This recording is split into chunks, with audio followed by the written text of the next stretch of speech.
ホカシンチャンネルです。こんにちは。今日はですね、やばいモニタースピーカーを見つけちゃいましたっていうニュースをお届けしようと思います。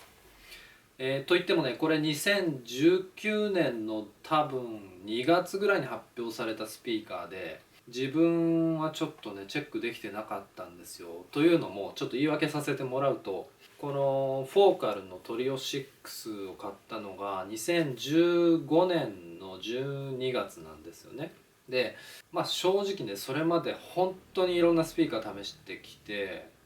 もうね本当四六時中っていうか一日のどれだけの時間スピーカーのこと考えてたかわからないっていうぐらいねスピーカー大好きなんですけど、トリオ6買ってからはね正直満足しちゃって、新しいスピーカーのニュースねそんなに追っかけてなかったんですよね。でトリオ6は決まり、もうね CMS40 もオーラトーンもね絶対外せないので、あともう1ペアぐらいなんか横に置いたり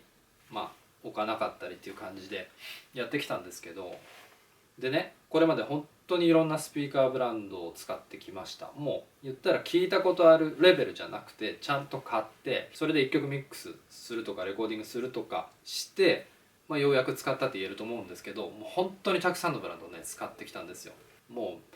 言ったら今流行りのアンフィオンも持ってたし、ベアフットも多分日本で数人目ですよね買ったの。おそらく最初が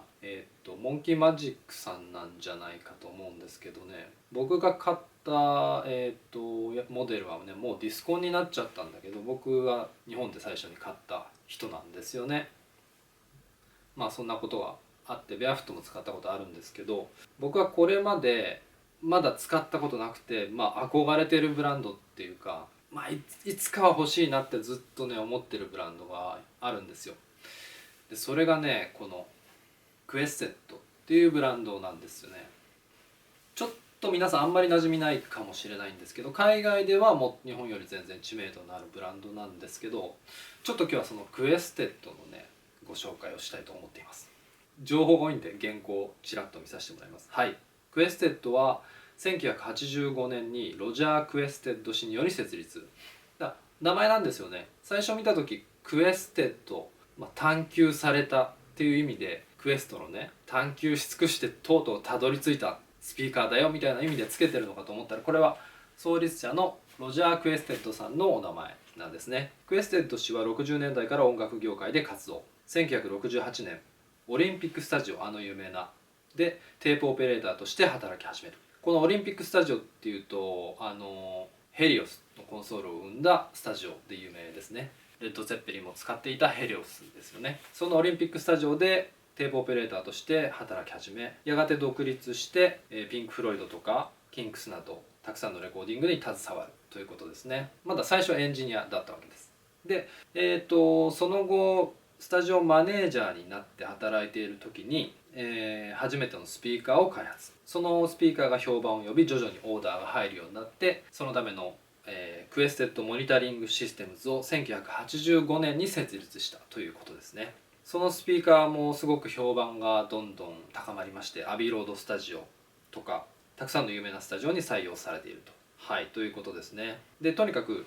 その広告をあまり打たなくて、口コミだけでそのアーティストとかプロデューサーとかエンジニアとかそういう業界の口コミだけで広がっていったというところが自分たちの誇りだみたいなことがねホームページに書いてありましたけども、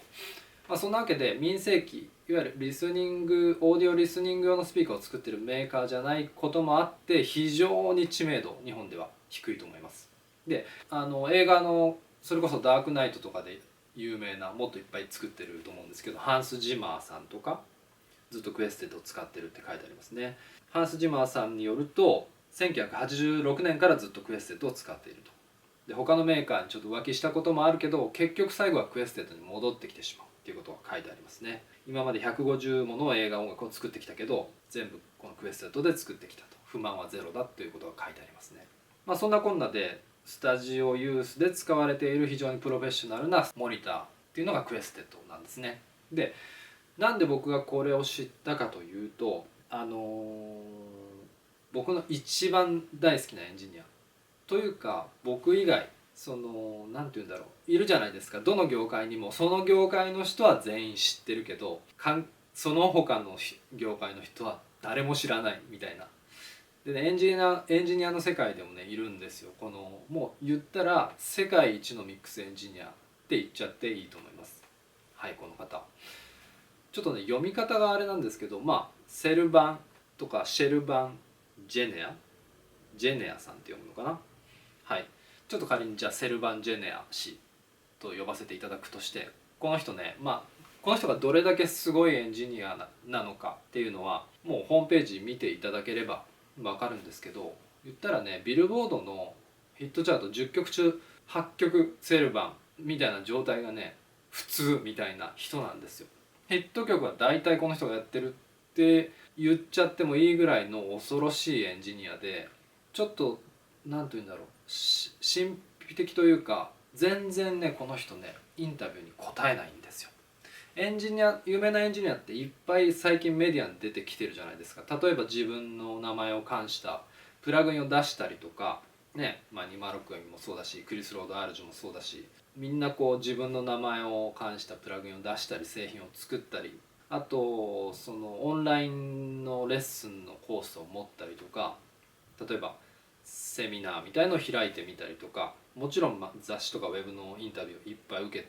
てるんですけども、このねセルバン・ジェネアっていう人はねほとんどメディアに出てこないんですよ。それぐらい忙しい。1年先とか2年先とか当たり前だけど、もう全部スケジュール埋まってると思うんですけどね、とにかくメディアに出ないエンジニアで世界中のエンジニアがこのセルバンのミックスを参考にしてるし、彼がどういうテクニックを使ってミックスしてるのかっていうことをねみんな血眼になって探すんですけど、すっごい昔に1回だけ受けたインタビューで、まだプロツールスもね HD になる前かな、24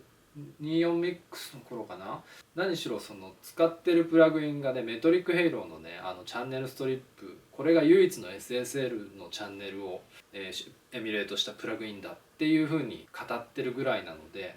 すっごい昔なんですよね。そのぐらいのインタビューしかない。だから謎に包まれてるエンジニアだし、ただもうその実績の素晴らしさと音の素晴らしさで言ったら同業者から圧倒的に尊敬されてるエンジニアなんですよ。で僕も本当に大好きで、なんでしょうね、セルバン・ジェネアのミックスってねシンプルでね簡単というか凝ったこと何にもしないんですよね。で音が決してそのセルバンのなんていうの、セルバン印が刻印されてるようなミックスじゃないんですけど、透明な存在というのかな。とにかくセルバンがミックスした曲はキャッチーでシンプルで分かりやすいんですよね。で言ったら音楽とか、どんな芸術でもそうだと思うんですけど、難しくしようと思ったらいくらでもできるじゃないですか。だけどね簡単に聴かせるってすっごい難しいことなんですよね。僕の大好きなサマセット・モンも言ってますけどね、結局いい文章ってシンプルな文章だってねいうことなんでしょうね。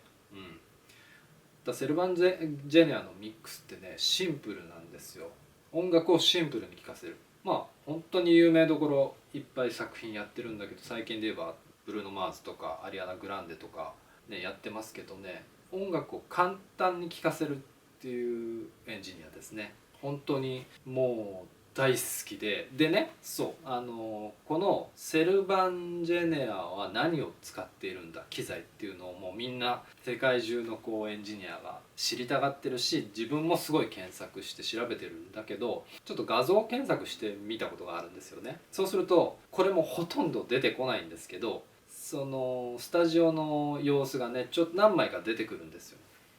でねここに映ってたのが、もちろんメインのモニターはねプラックのねスタジオ100で、これは僕もセルバン・ジェニアに憧れて一時期使ってました。でその後ろに控えてるのがクエステッドのねモニターなんですよ。でその時僕も全然知らなくて、なんかロゴが Q って書いてあるって、そっからいろいろ調べてたどり着いたのがこのクエステッドなんだけど、ちょっとその時には欲しいレンジの製品がなかった。もちろんほとんどはいわゆるメインモニターっていうか壁に埋め込むラージモニターのタイプのスタジオにビルトインするスピーカーが主なので、一応 H108 っていう10M っぽいスピーカーパッシブでバスレフポートはついてるんだけど非常に低音に近いスピーカーがあるんですよ。でそれもちょっと欲しいなとは思ってたんだけど、まあ低音持ってるしなっていうところでね、ちょうどこう買いたくなるようなレンジのものがあんまりなかったんですよね。そしたらね、その2019年の2月なのかな、おそらく発表されてたんですよ。それがこちら V2104 っていうスピーカーなんですけど、なんとこれね4インチのスピーカーなんですよ、ウーハーがね。で僕ね4インチのスピーカーが大好きで、ここにも CMS40 使ってますけど、本当にね4インチたまらなく好きなんですよね。ちょっとちっちゃくて、そのなんていうのかな、おもちゃっぽいというか、これ集めたくなるね、男の子がそういう感じもあるし、だけどそのブランドの例えばツイッターってほとんど同じなんです。例えば5インチ6インチ7インチ8インチのスピーカー同じメーカーが出してたとしてもね、ツイッターはね一緒なんですよ。だから4インチのスピーカーってある意味ちょっとお得な感じもあって、同じツイッターが使える。ウーハーのサイズは違うけどね。だから CMS40 も僕ずーっと愛用してるし、その前は KRK の V4 ずっと使ってましたね。本当に V4 もすごいスピーカーで、もう4インチで V4 を超えるの無理なんじゃないかなってずっと思ってたんだけど、それを超えたのが CMS40 だと僕は思ってるんですけど、とにかくそのだから憧れのクエステッドが4インチのスピーカーを出したんですよね。それがこの V2104 です。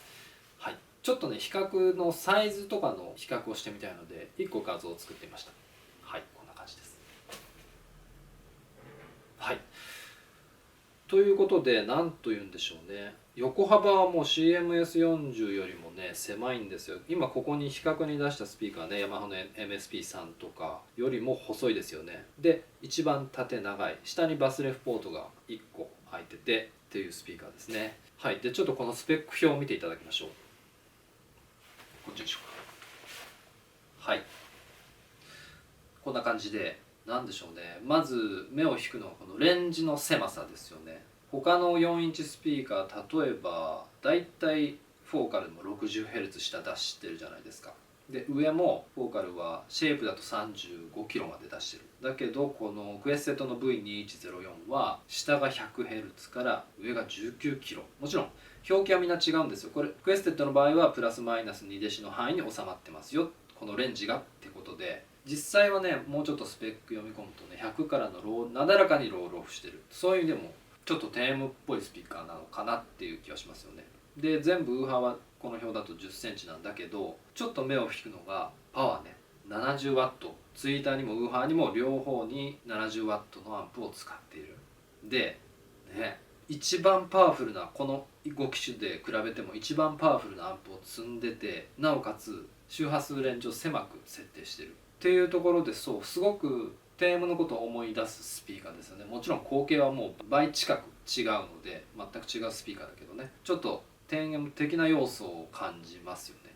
はい、スピーカーって上のね周波数を20キロぐらいで収める20キロ族、こっちか20キロ族とこう周波数を上に伸ばしたい、周波数伸ばしたいっていうのがいるんですよ。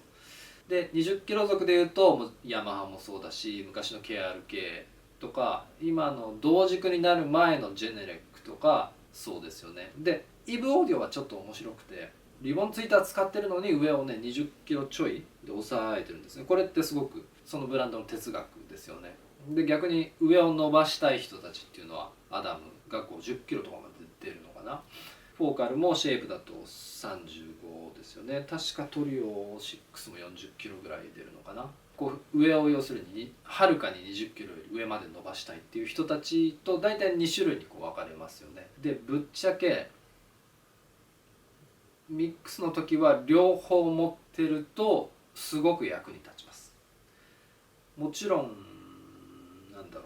う、20キロ族だけでもいいミックスはできると思うんですけど、やっぱりねこの30キロ40キロ50キロ聴けるスピーカーでミックスするとね、ハイの仕上がり方がねすっごく現代的な音になるんですよね。僕も一時期アダムの A5X と A7X それぞれちょっと使ってたことがあるんだけど、やっぱアダムでミックスするとハイがね独特の綺麗な仕上がりになるんですよね。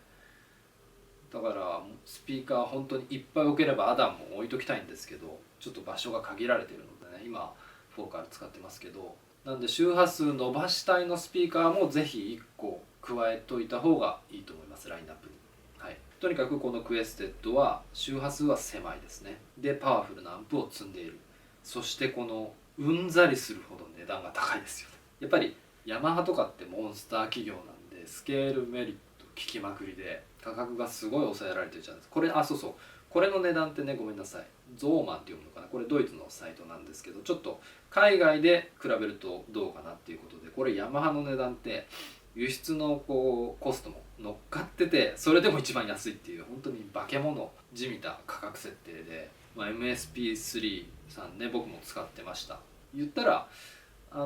スピーカーで何買ったらわからないというか、予算が限られてる人はね、もうヤマハ買っとけば間違いないです。ヤマハのスピーカーね、全部いいですよ。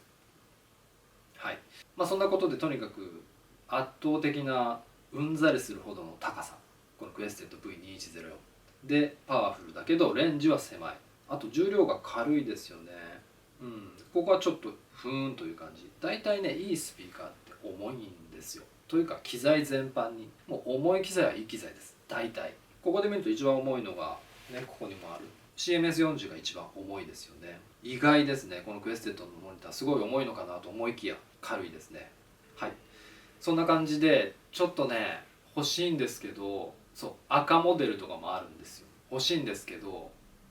ちょっと高すぎるね。4インチに30万ってすごいよね。アダムの S シリーズとかもなかなかの値付けしてたけど、これはなかなかですね。そうね、ちょっと考えたいなっていうところなんですけど、多分これ日本で使ってる人一人もいないんじゃないですかね。そもそもクエステッド使ってるスタジオなんて僕は見たことがないし、あったとしてもメインモニターで入れてるんじゃないかなと思うんですよ。だからクエステッドのパワードアンプのいわゆる小さいブックシェルフスピーカーというか、小さいスピーカーってほとんど日本でニーズないと思うので、これを持ってたらもう多分日本で一人目になること間違いなしじゃないですかね。